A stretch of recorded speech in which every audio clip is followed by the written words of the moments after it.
further until they feel comfortable with the new system. Here's where it gets even more interesting, folks. Another group says that though there are still matters to be negotiated, the players have already gained significant ground and are closer to a deal and less inclined to pursue a strike.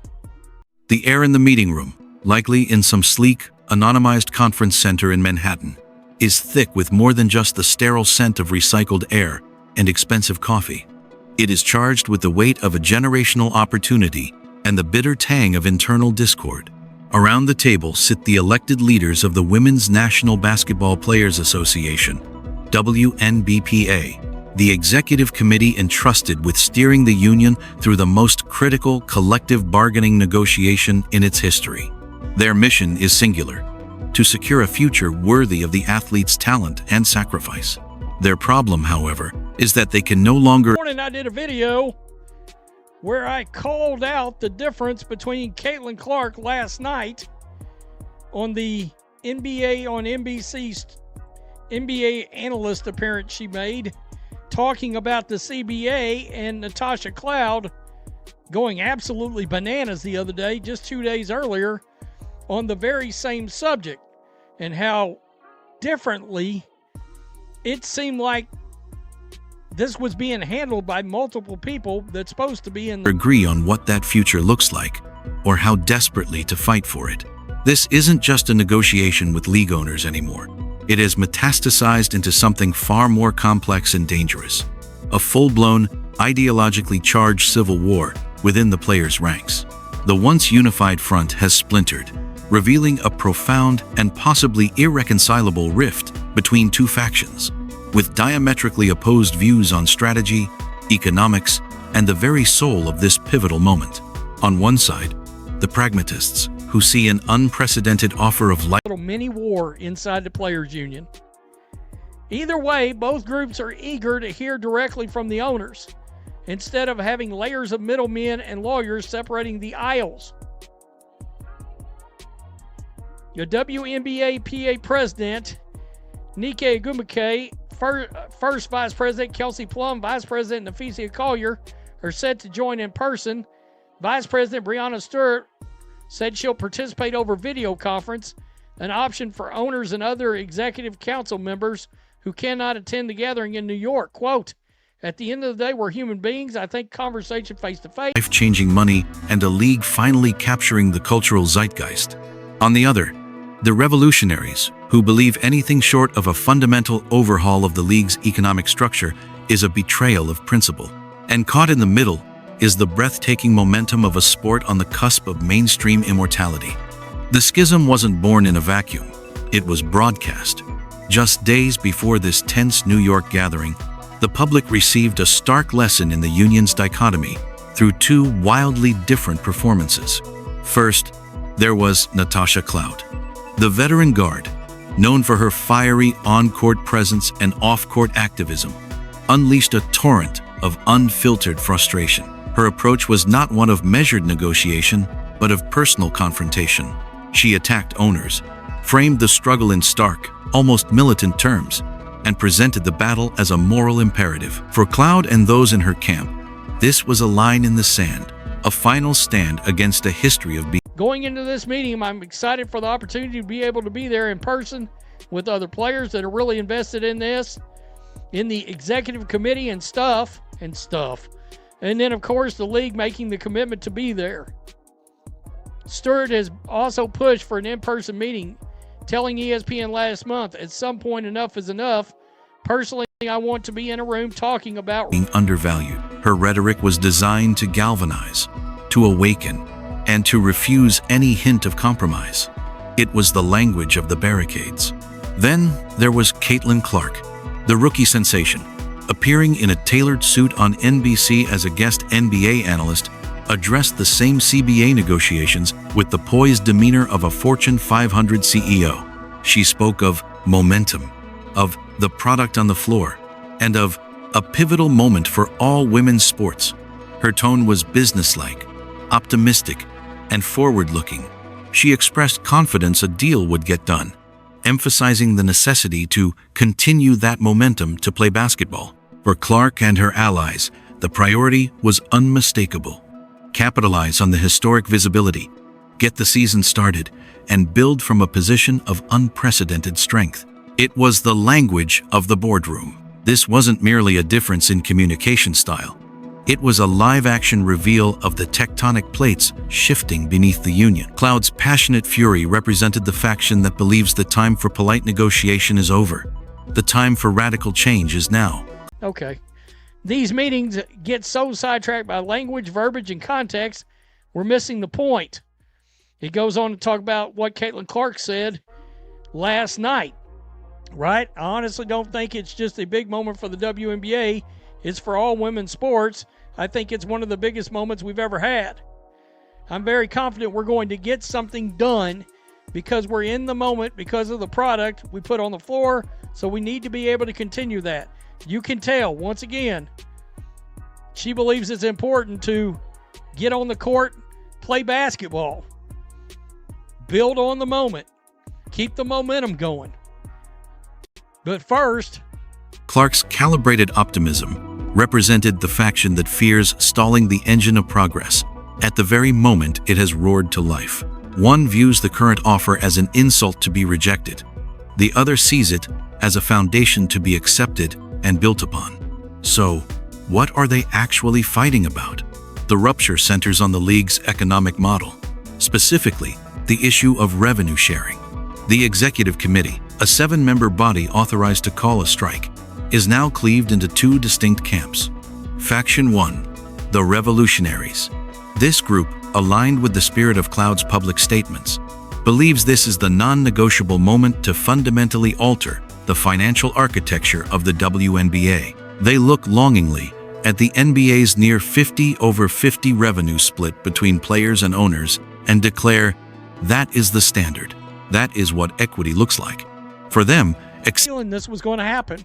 I told you guys for 2 months now that you were going to have a section of players that was going to be like, we're getting massive raises. What are we doing? Especially your back end of the roster players, even your players from number 5 in the rotation all the way down. All right, maybe even higher than that. Maybe even some of your just flat out stars are like, they're offering us, 8 times the amount of money by the end of the next CBA, and we're passing this up. I think they get $1 million in the first year, and then it goes all the way up from there, keeps growing from there, 1.2 million. And then it grows up to nearly, I believe, 1.9. And they keep turning the money away. I said it's like accepting anything less is to ratify second-class status. They are deeply skeptical of incrementalism. Their argument is rooted in justice and a demand for rightful parity with their male counterparts. They are willing to dig in, to halt play, and to risk the season to force a systemic change they believe is decades overdue. Their stance is, do not compromise further until we are comfortable with a new, fair system. Faction 2, the Pragmatists. This group, whose sentiments were echoed by Clark, counters with a blunt, uncomfortable truth. The math doesn't lie. The WNBA is not the NBA. While the league is experiencing explosive growth record ratings, sold-out arenas, skyrocketing merchandise sales, its revenue base is still a fraction of the men's league. A straight 50-over-50 split applied to the WNBA's current revenue would, according to this faction and most independent analysts, be fine. Let's pick it up and go.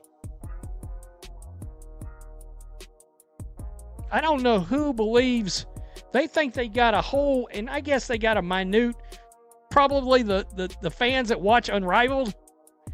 That's probably the group that believes they ought to have a 50% revenue share like the NBA. When we all know that's ludicrous. It's not possible. It's going to be interesting. I would assume there will be an update for me to put out either tonight or first thing in the morning. There's been something else. There's been leaks about this process that's come out overnight since this has started. I don't know why that is. I don't know if it's usually from the player side. And I don't know if that's to minimize the backlash of, oh crap, we done said something stupid again. Let's make sure let's make sure this comes out, or our next proposal comes out in the middle of the night again. Because I wake up to it, usually, is what happens. Tell me what you think. Players Union got themselves a good old-fashioned split. That's fine. Let those players cross over. Sign their contract. Sign a new CBA. The players that want to be left behind, stay in Unrivaled. Stay with Project B. You're not under a WNBA contract. Then bring in some talent from overseas. Look, Ari McDonald, Chloe Bibby, that was proof last year. There's talent on the market. Tell me what you think. Peace. I'm out. Financially unsustainable, potentially crippling the very teams the players rely on. They point to the owner's current offer not as an insult, but as a transformative leap. And what an offer it is. The numbers on the table are staggering by WNBA historical standards. For top-tier stars, maximum salaries would start around $1 million in the first year of the new CBA, grow to approximately $1.2 million, and balloon to nearly $1.9 million by the deal's end. This represents an 8-fold increase from current top-tier contracts. For mid-tier and end-of-roster players, a player earning $40,000, $90,000 today could see their salary rise to $200,000, $400,000 within 3 years. This isn't just a raise. It's life-altering financial security. It means the ability to focus solely on WNBA basketball without the grueling necessity of overseas play in the off-season just to make ends meet. It means real retirement savings, investment opportunities, and generational wealth building. The Pragmatists' argument is visceral and compelling. Why are we turning this down? They see a deal that would revolutionize the lives of 90% of the union's membership right now. They fear that by holding out for an idealistic revenue model the league cannot yet support, they will kill the golden goose, the massive fan interest, the corporate sponsorships, the media buzz that made such an offer possible. Their mantra is, take this historic win, get on the court, keep the story going, and negotiate from an even stronger position in 5 years. The strategic stalemate and the leak campaign, the internal conflict has created a paralyzing strategic stalemate. The union's Christmas proposals, submitted to the league with the expectation of a forceful counter, have reportedly languished. By late January, the feeling among many players is one of being stonewalled. This frustration boiled over in the words of stars like Breanna Stewart, who pushed aggressively for in-person meetings, stating, "At some point, enough is enough. I want to be in a room talking about real stuff happening. These meetings get so sidetracked by language, verbiage, context. We're missing the point." Yet, here's the complicating layer. This frustration with the league is mirrored by internal distrust. The union is so divided that there is likely no consensus within its own ranks on whether those Christmas proposals were even realistic. This has fostered an environment of leaks and media maneuvering. Overnight, sensitive details from closed-door meetings mysteriously find their way to reporters. Many observers believe this is a tactical effort by one faction or another to shape public narrative, to minimize backlash after a contentious internal debate, or to apply external pressure on their own colleagues by floating trial balloons in the press. This leak campaign is a symptom of an organization that can no longer control its own message, because it no longer has a single, unified message to control. Perhaps the most alarming development for the union is the dramatic shift in public opinion. In traditional labor disputes, fans often side with players against billionaire owners, but this dynamic has flipped. As the specifics of the owner's offer have filtered out, the overwhelming sentiment on social media and among casual observers has become, "Take the deal. What are you waiting for?" The sympathy that typically cushions athletes during labor fights has evaporated. replaced by bafflement and even annoyance. The average fan sees a league finally breaking through, sees owners offering massive, unprecedented raises, and hears talk of a potential strike. Their reaction is simple. You're being offered 8 times your salary to play a game you love, in a league everyone is suddenly watching. Sign the contract and play. This faction includes the millions of new fans drawn in by the 2024 rookie class, the Caitlin Clark, Angel Reese, and Cameron Brink stands. These fans are emotionally invested in narratives and rivalries, not in revenue-sharing formulas. A work stoppage doesn't represent a righteous struggle to them. It represents the cancellation of something they just learned to love. They will not wait patiently. They will simply move on to the next entertainment option. This erosion of public support is a powerful weapon, whether intended or not, for the pragmatic faction. It validates their core argument. The league's momentum is fragile, and the fans' affection is conditional. To strike is to gamble with the very relevance they've worked so hard to achieve. The internal war has escalated to the point where previously unthinkable scenarios are now being discussed in hushed tones and open commentary. Commentators and analysts are openly speculating about the nuclear option. If the union calls a strike, will owners look for replacement players? The precedent exists in other sports, and the talent pool is undeniable. Last season, undrafted players like Ari McDonald and role players like Carly Samuelson, often referenced in this context, proved they could contribute at a high level. There is a vast reservoir of incredibly talented athletes playing overseas, in college, or on the fringe of the WNBA who would jump at the chance to fill a roster spot, even as a scab. The cold, hard reality is that for every veteran holding the line for a revenue share principle, there are a dozen phenomenal athletes who would see the offered $200,000 salary as a dream come true. This threat changes everything. It transforms a strike from a unified show of force into a high-risk game of chicken with potential career-ending consequences. Would a rank-and-file player, finally on the cusp of a $300,000 salary, be willing to lose that entire season's income and potentially her job to a replacement for a revenue model that might benefit future stars more than her? This calculus is what fuels the pragmatist revolt. The specter of replacement players isn't just a bargaining chip for owners, it's a fissure-widening reality within the union itself. All of this tension was meant to be addressed in the pivotal Monday morning meeting in New York. The stated goal was admirable: cut through the lawyers and middlemen. Key union leaders, President Nneka Ogwumike, First Vice President Kelsey Plum, Vice President Nafisa Collier, committed to being there in person. Breanna Stewart planned to video in. The desire for human, face-to-face conversation was a shared impulse. Plum said it best. At the end of the day, we're human beings. I think conversation face-to-face goes a long way. But what happens when those human beings in the room represent two fundamentally different religions? The meeting was less about negotiating with the league and more about whether the union could negotiate with itself. Could they forge a coherent, unified strategy from the mess of conflicting priorities? The possible outcomes branch out like a dire decision tree. The pragmatists prevail. The union, recognizing the offer's transformative value and the existential risk of a strike, agrees to prioritize the immediate, massive raises and improved benefits. They table the fight for a 50-over-50 revenue split for the next CBA, using the next 5 years to aggressively grow the league's revenue pie to the point where that split becomes mathematically logical. The deal is signed. Training camp opens on time, and the 2025 season becomes a historic celebration of progress and the next step in the sport's ascent. The Revolutionaries prevail. The union digs in, rejecting the offer as insufficient and morally unacceptable. They issue a strike authorization and prepare to walk out.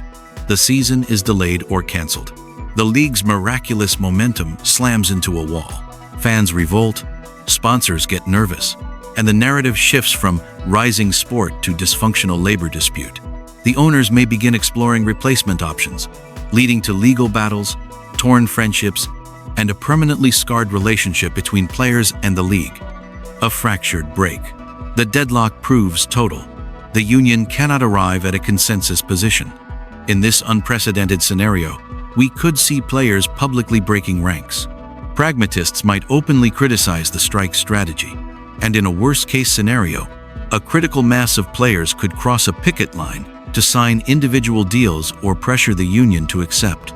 The WNBA's credibility and power would be shattered, possibly for a generation. The WNBA stands at the most consequential crossroads in its 28-year history. This is not merely a contract negotiation. It is a stress test for a league emerging from niche status into the blinding glare of the mainstream. The players are not just fighting for more money. They are fighting over the soul of their sport's future. The revolutionary faction carries the banner of a righteous, long overdue justice. They are the heirs to the pioneers who fought for the league's existence, and they refuse to accept a slower path to equity. Their fight is for the principle, for the ultimate destination. The pragmatic faction carries the burden of the present moment's fragile reality. They are the stewards of the league's current miracle, terrified of squandering a once-in-a-generation chance to lock in financial security for all and solidify the league's place in the cultural firmament. Their fight is for survival, growth, and the practical steps toward that same destination. Both sides want prosperity, respect, and a legacy. Their war is over the map to get there. The tragedy would be if, in battling over the route, they forget that they are all in the same vehicle, and that the vehicle itself, the league, the games, the connection with fans, requires fuel to run. The owner's offer, whether perfect or not, is that fuel. The world is watching. The new fans are waiting. The momentum, as Caitlin Clark noted, is palpable. The question for the 7 members of that executive committee, and for every player in the union, is no longer just what they deserve, but what they are willing to risk to get it. The clock is ticking, and the sound it makes is the echo of a bouncing ball slowly coming to a stop.